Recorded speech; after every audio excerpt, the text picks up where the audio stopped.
Welcome to the Scale the Chaos podcast, where we talk all things contributing to your organization's chaos and dysfunction. I'm Rhonda Lea, founder and owner of Scale the Chaos, where we transform operational chaos and dysfunction into scalable systems. Today's guest is Lana Kinberg, a seasoned confidence coach and speaker who is dedicated to helping individuals and teams elevate their confidence, communication, and problem-solving skills to become more resourceful and effective. Welcome, my friend Lana. Hi, Rhonda. Thank you. I'm very excited for our conversation. I'm excited to have you here. I know you predominantly speak about confidence and mental fitness. So let's talk about your journey to what brought you to focus on confidence and mental fitness. It's probably a really common theme. I spent about 30 years at a Fortune 200 company, two of them to be exact. So I didn't really have a lot of job bouncing around, but within my own sphere, I held different positions. I started out in sales, in account management, just building relationships, and then moved into leadership. And what I saw was not just for me, but for pretty much everybody who gets thrust into leadership roles, you're good at something. And so they think, oh, let's have that person help other people be good at that something too. But they're really not effective leaders. They're really not in a position to manage because they don't know how. They're not sure what actually management means. And it ends up being like you talk about the chaos and the dysfunction. That really lends itself very deeply to that because people just, if you don't have the confidence to be a leader and you don't really know what you're leading on, it's really difficult and it can cause a lot of damage corporately, hierarchically. It runs the gamut, the ripple effect. Yeah, it's very common. I have this conversation quite often with people in the industry or even with clients in that, yes, they think because somebody is good at performing a specific task, that means that they can manage all of the people performing that task now, right? That doesn't translate equally. No. And not only that, but the other thing that I find is most people expect these managers, when that's the situation, to continue to perform those day-to-day tasks instead of actually managing the people. But there's a big difference between being the manager and managing and leading the people and performing the actual whatever the day-to-day task is. Right. And a lot of people have that sort of lone wolf mentality, especially in sales. They're entrepreneurial in spirit, so they beat their own drum and they manage their own schedules. We'll talk a little bit more about will sets and the difference between that and a skill set. But when you have the will set to go off and do what you're doing, it's really difficult. That doesn't translate well to helping other people be the same because not everybody is wired the same. And it just leads to a lot of dysfunction and frankly, chaos. So So great let's topic. talk about that. Yeah, let's talk about those specific chaos and dysfunctions that it brings about. When I speak about confidence and when I help clients understand confidence, the mental fitness piece also takes a little bit of they're intertwined, they're closely linked together, but they are different. So before we jump into sort of what causes all the chaos, thinking about like what the difference really is between confidence and mental fitness. Okay. So if you think about it, confidence, it refers to a person's abilities, their ability to make decisions quickly and effectively, what their skills are. It's tied to a self-perception and more about the specific task or situation. And then if it also helps individuals take action, they can face challenges a little bit more with a little bit more self-esteem and knowledge just from their own experiences. Whereas mental fitness is really the ability to maintain a positive mindset when you're faced with those challenging situations. So it's when you ask the question about what is it, what happens, and what are the impacts, it can be everything from the fear of being able to speak up when it's needed in a meeting, let's say, innovation, there's indecisiveness, there's a lack of trust, maybe in themselves, their peers, or even management. There's self-doubt, there's fear of retaliation if they actually do speak up. Violation of personal values really comes into play pretty strongly when it comes to confidence and mental fitness. And then ultimately, all of this leads to resentment. You end up in this sort of vicious cycle of people who lack the confidence, and then you have the lack of just establishing your own perspective and speaking up. And then it just continues to lose the stamina. Then you have stress, then you have dysfunction, and it just continues to interplay with itself. And it doesn't matter how good you are at the tasks. If you don't have the mental fitness and the confidence, it's going to be chaotic. Right. Yep. Absolutely. For sure. Let's talk about the measurable costs of low confidence in an organization. We've already talked about the chaos and the dysfunction, but what is the actual bottom line cost of lack of confidence and mental fitness to an organization's bottom line? So it's interesting because while there's a lot of statistics that sort of back this up, but it's more of percentages, and it's attributed to a dollar amount when you talk about it all encompassing of the comprehensive view. But generally speaking, employee turnover is probably the biggest, that when there's a lack of confidence and there's that stress and there's that dysfunction and that chaos that leads to mental fitness fatigue, and all of that comes down to burnout and the things that we hear about that cause so much chaos in an organization.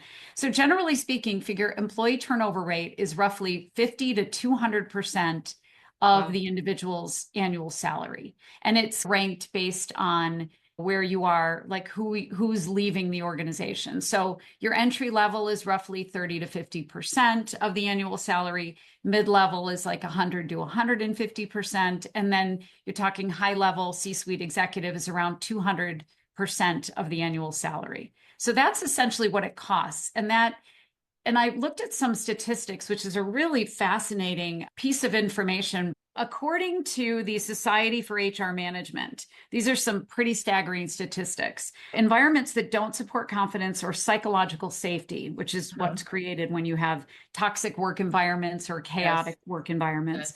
It costs U.S. businesses about $431 billion annually in lost productivity, with $86 billion linked to absenteeism caused by stress and lack of engagement. So some more specifics are 38% of American workers are very satisfied with their current job, which is great. That's actually a much higher number than I had thought. But 49% have thought about leaving their current organization for one reason or another, most likely due to 1/5 have left a job due to workplace culture. I know I personally opted to remove myself because of the culture. So it becomes very challenging, right? So you lose really good people when they feel like their developmental needs are not being met, and when they're not feeling like they're being developed the way that they want to be developed. So it's a challenge. It's a challenge. And I've brought this up in past podcast topics, but when you have a toxic work environment, or you have an environment where it is, for whatever reason, whether it's lack of confidence or whatever, is repelling the good employees, right? The ones who have the ability to go somewhere else. So those are the ones that are going to leave. And then all you're stuck with are the ones who really can't find another job somewhere else. And those kind of tend to be, in my opinion, the bottom of the barrel. You don't want to be stuck with a workforce that is only people who can't find a job somewhere else. Like, that would be the worst. Do you know what I'm saying? Yes.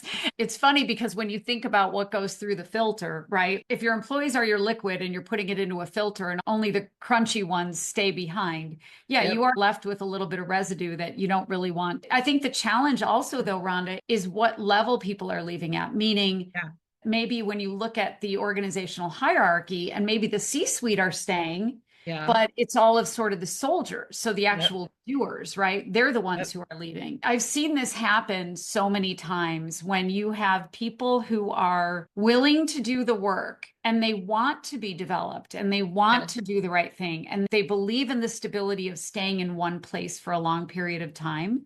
Like the old expression of you make lemonade out of lemons. They try to find the good.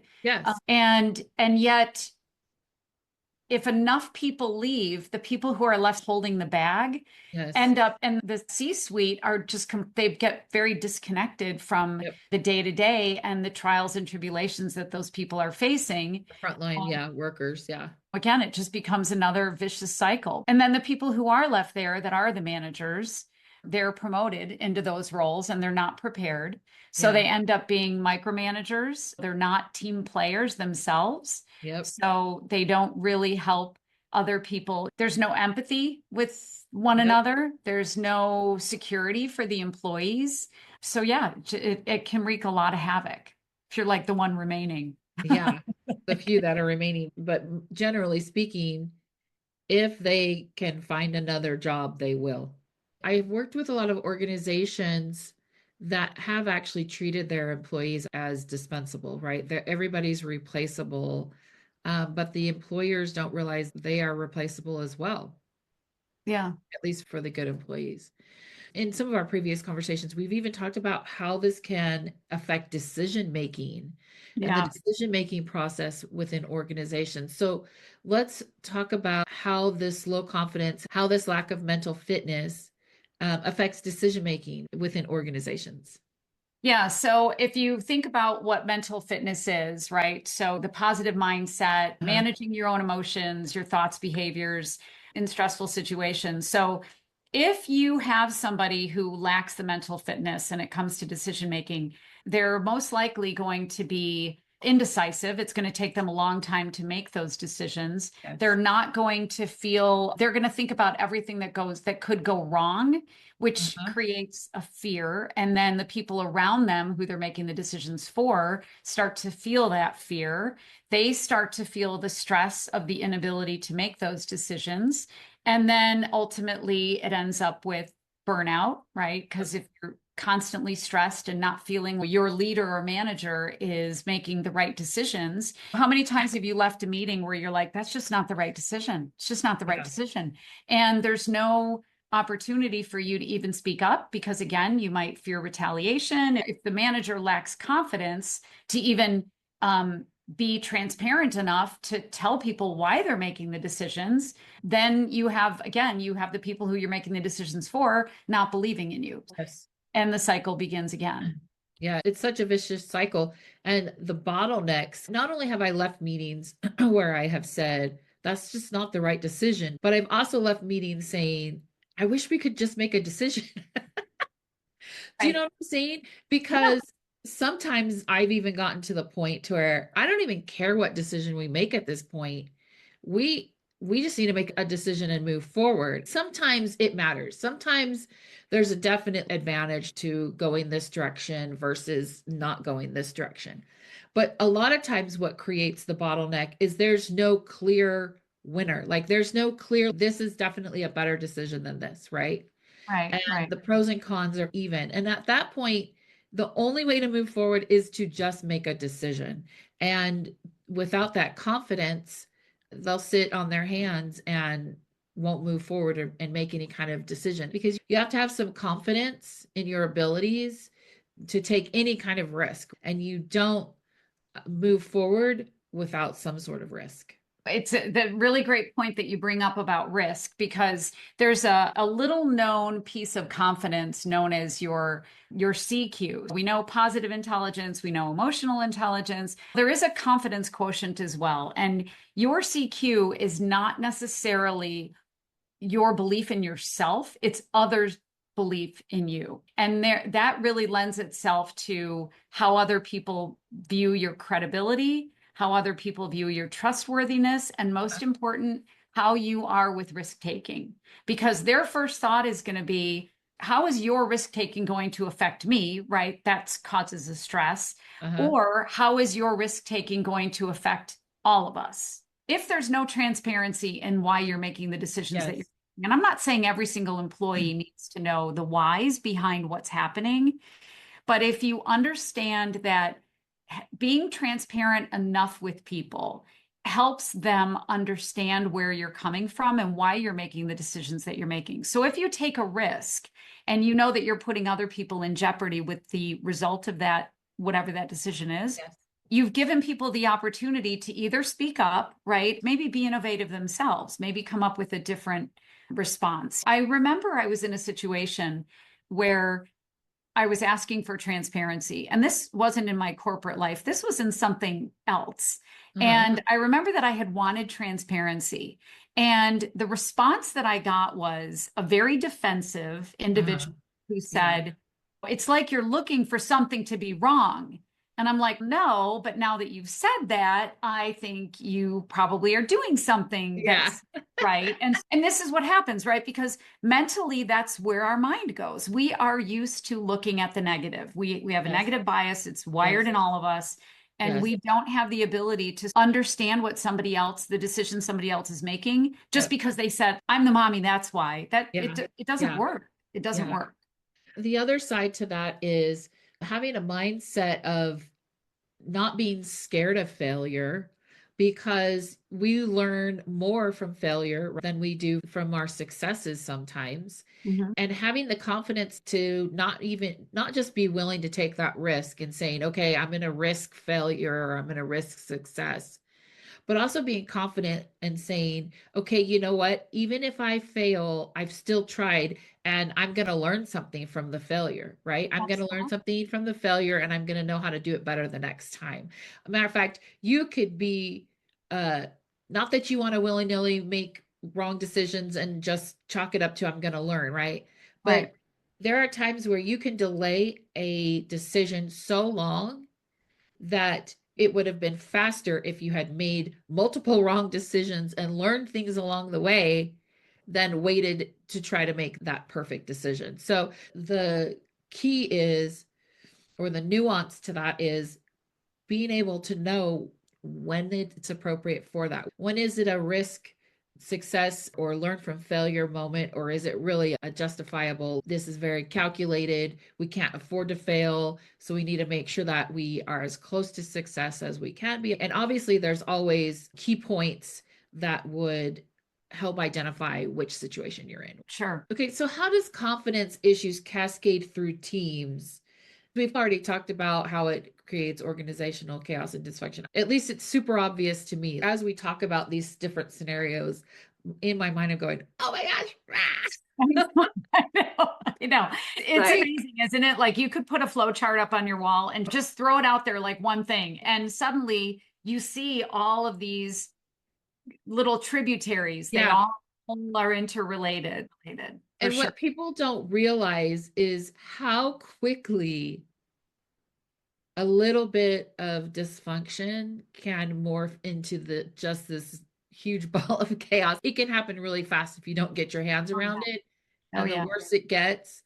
And so a lot of these scenarios that we're talking about, where you're talking about the cycle, and once you get into those cycles, it is so hard to stop the cycles, Right. right? Yep. Especially when there's so many people trying to stop the cycles. Every person has a different opinion of how to stop the cycle. What's the best way to stop the cycle and blah, blah, blah. It's you can have too many cooks in the kitchen, but then at the same time, then everybody wants to collaborate. And even that goes Right. to just That's chaos and dysfunction, which is why inside my mind, I'm going, like, you've got to get a handle of this because it's just gonna get out of hand so yeah. fast. Yeah, it reminds me of Moonstruck. Remember, he's out, I love you. He slaps his face, snap out of it. It's like, Yeah. stop. How do you break the cycle? Yeah, how do you break the cycle? Which is one of the reasons why, and I talk about this in my presentations too, it's why so many business leaders just want to bury their head in the sand, pretend like it's not there, because to them it's okay, if I don't address it today, nothing's going to necessarily blow up today, but eventually it is going to blow up. And It's a and trickle effect. It's a yeah, trickle effect. and like I said, once that momentum gets going, the worse it is, it spirals. And the sooner you get your hands on it, but people don't want to have to deal with it. They don't, it's going to be so much work and it's going to be so much hassle. And a lot of times that's when I come into organizations, is when they're like right on the cusp of losing it all, if you will. Like they've got to make a huge turnaround in a short period of time, or they're going to go out of business. Some of them I've even worked for, they're going to go out of business. I know not everybody can see these images in their mind, but if you could see my mind right now, everybody would go running and screaming because I'm just picturing, because I've seen it. I've seen it happen so many times, and I've seen so many leaders that are just like, it is what it is. You can't, but it really, they're just burying their head in the sand. They don't want to have to deal with it. And I may end up And I editing think some what's part so out. sad about that, Rhonda, is depending on what level of management you're at, if you have that philosophy that it is what it is, when Yeah. you hear a manager of people say it is what it is, and I know because I've said it, Oh yeah. what you realize is how ineffective and what a small opportunity you have to change the course of Mr. Yeah. Toad's Wild Ride. To me, it's when you initially the question about how do the issues, confidence and mental fitness, cascade through teams to create organizational chaos. And you said about collaboration, you absolutely diminish the opportunity to collaborate effectively. You have one group of people who believes Yep. that they're right, and because Yep. nobody's discussing it, they're just going to maintain that, right?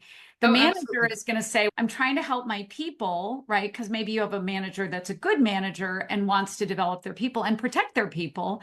Yeah. But yet all they're given is it is what it is. And Yep. when I heard myself saying that as a manager too many times, Uh-huh. I realized I wasn't getting what I needed from Yeah. our upper level management. Yep. That's when I started to realize when you're a good person who is very keen on protecting and developing their teams, and you suddenly realize that there's no collaboration at a higher level Yeah. or no transparency. And look, you don't want to ask the question why. I say why, but it's more like a what, because why makes people very defensive, right? So instead, Uh-huh. it's what can we do about this? What are we going to do? What's coming? What's a different way we can look at this? How can we reframe this Yeah. situation?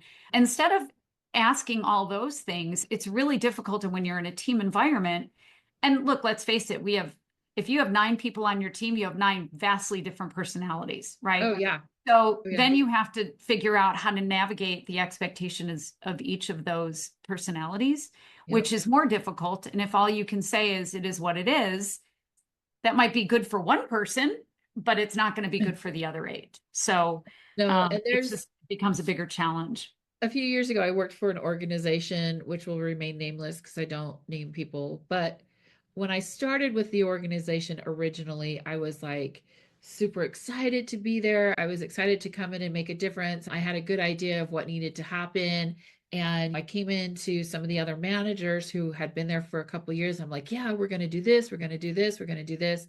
I remember they looked at me and they were like, okay, good luck. And I was like, no wonder this place is the way that it is because these managers, they don't care, blah, blah, blah, blah, blah. So I went to work working with upper management, which was the owner of the company, trying to make all these changes and stuff. And I was able to make a few and I was able to make a difference. But in the end, I started understanding why these managers, because every time they would try to do something and make some sort of improvement, they hit a brick wall. And I found myself even becoming just like them because then there was another manager that came in and she was the same way. I totally related to her. I was like, she's so excited. And I'm thinking to myself, yeah, these are great ideas that I've already tried. And I even said to her in a meeting, I said, oh, it's so cute. I used to be like you. I used to Oh, have so that's much funny. hope and That so is much fun. all this other stuff, but you're welcome to try. And so it was like, I don't think it was a full 6 months later. She came in and she goes, oh my gosh, I so understand. I was like, I know, because I was you. And I had the same, they said the same thing to me. And I didn't realize how toxic that environment was until I left it. It was one of the worst working environments I have ever worked in my entire life. So, yeah, so I totally can relate to this whole managers not being just the lack of transparency, the lack of caring, the lack of it is what it is. Because when you are a middle manager, there's only so much you can do Right. as a middle manager, right? And but even as a C-suite or in your when you get up into upper management, you're still reporting to other people unless you are the owner of the company. At least it's been my experience. Unless you are the owner of the company, you're still limited to what you can do by what the owner allows you to do. Right. Does that make sense? Yeah. Yep, absolutely. So you think about team dysfunction, right? And it's the sad part about team dysfunction is that you could have a really well-oiled machine as a team. Uh-huh. But if you have we're going to say a bad manager, Yeah. right? what ends up happening is maybe one person starts to feel like they're not heard, not understood. If you have an inability to share because you're either afraid to share, you don't have the confidence to share, you have never experienced whatever it is that you're going through in the moment, and you feel like you're the only one who feels that way, Yeah. you can develop a very siloed, right? And so it becomes very, and as soon as you go siloed, as soon as any part of an organization, a team goes siloed, Yep. they get silent. So it ends up being worse for everybody around them. And we could get into also, I love neuroscience. I am not a neuroscientist, but I love the study of it. Uh-huh. Just how we have these mirror neurons. If we show up in a bad frame of mind, a bad mood, negative thoughts, that has a tendency to reverberate through everybody else. So Yes. if you're in a meeting and you have one person who's just absolutely, whether it's pissed off, stressed out, burned out, whatever the word is, Yeah. that will start to affect everybody They're else. like a cancer. Yeah. Likewise, if you Yeah. have somebody who shows up and they're incredibly positive and they feel maybe even to the point like the person who you said, oh, isn't that so cute? At Uh-huh. least that gave you a positive feeling because you were reacting to their positivity and their Pollyanna perspective. Uh-huh. That can also be very incestuous with other people, but more often than not, it's the negative. So if you have Yeah. one negative person and a team of 8 that are not negative, that one person, all they have to do is turn one other person, Yeah. and the team starts to disintegrate. Thank you. I appreciate that. I appreciate everything that you've shared with us today, Lana. Thanks, listeners. You can find Lana at www.lanakinberg.com. That Kinberg, KINBERG.com. And there you can find more about her Confidence to Close workshops. And you can also sign up for her newsletter. I'm sure you can also find her on LinkedIn. I'll have links to all of this in the descriptions for the podcast. You can also download her confidence workbook from her website. Rhonda, this has been fun. I love the topic. Thank you so much for welcoming me to your podcast. I'm super excited for you. I'm grateful to be a part of it. So thank you. Thank you. It's a super important topic. I'm glad that we were able to have some time to chat about it. And you can find out more about me at www.scalethechaos.com, where you can find more information about how you can scale your chaos. We'll chat more next time. Thank you. Thanks, Rhonda.